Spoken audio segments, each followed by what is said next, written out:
The Crystal Rose Hotel was a palace of glass and light, the kind of place Maria usually only saw in magazines while waiting in line at the grocery store. Tonight, it was packed with the city's wealthiest, men in tuxedos, women dripping with diamonds, waiters gliding past with silver trays of champagne. Maria tugged at the hem of her borrowed black dress. It fit, but not perfectly, the neckline slipped, and the zipper threatened to catch. She didn't own gowns or glittering jewels. She had come for one reason only: work. Her best friend Jenna, who freelanced as an event planner, had begged her to photograph the annual charity dinner, promising, "It's exposure, Maria. The right person sees your photos, and boom, your business takes off." So here she was, a single mom with a second-hand camera bag, pretending she belonged in this world of polished marble and golden chandeliers. She kept to the edges of the room, snapping shots of laughing guests, the extravagant floral centerpieces, the string quartet playing softly in the corner.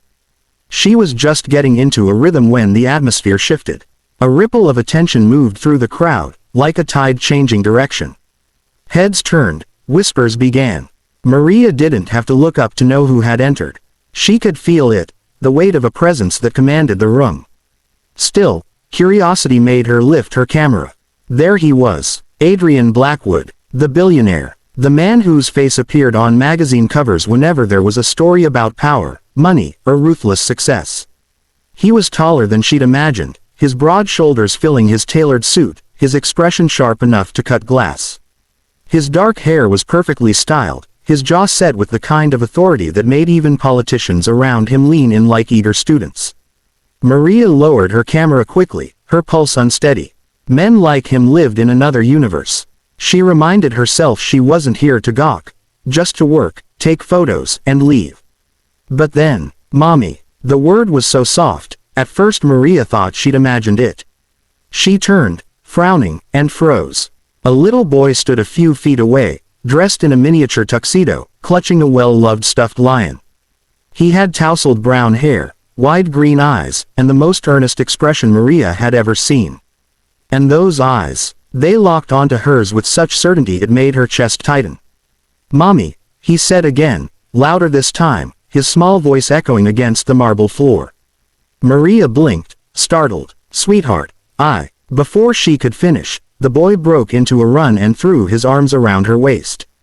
Maria staggered back, her camera nearly slipping from her hand. The entire ballroom seemed to pause, the music, the chatter, even the clinking of glasses. Dozens of eyes turned to them. Whispers started immediately, sharp and curious. Maria's heart pounded so hard she thought everyone could hear it. She had never seen this boy before. And yet, there was something achingly familiar about him. Across the room, Adrian Blackwood's head snapped toward the commotion.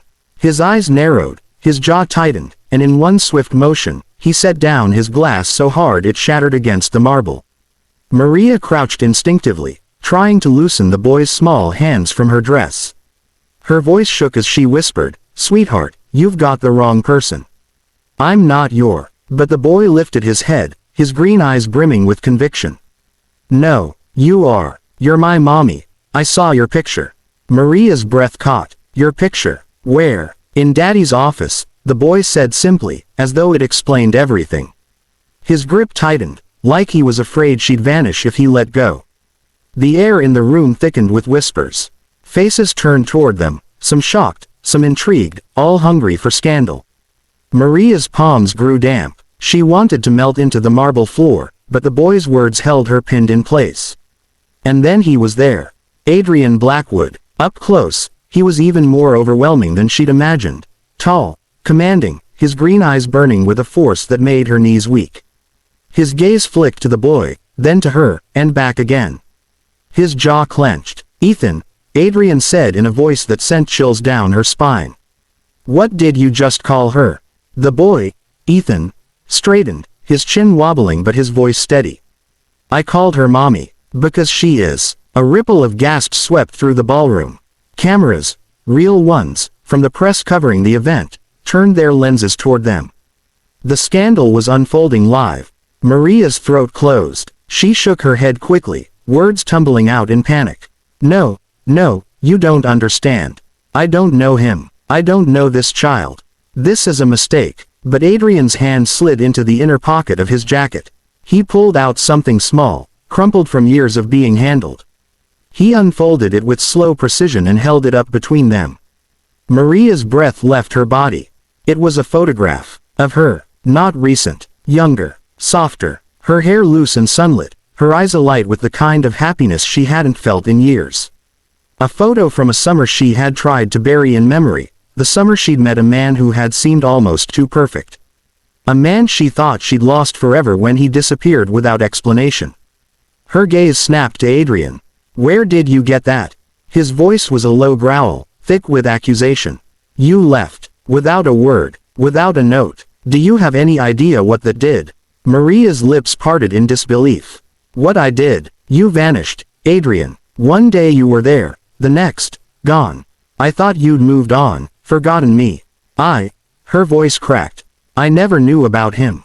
Her eyes dropped to Ethan, who looked up at her with such desperate hope it broke something deep inside her. His little hand slipped into hers, as if he was afraid she'd slip away.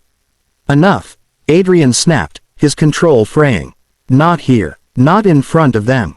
He gestured toward the hungry crowd of onlookers. Then, softer, his eyes locking onto hers with an emotion she couldn't name, "You're coming with me.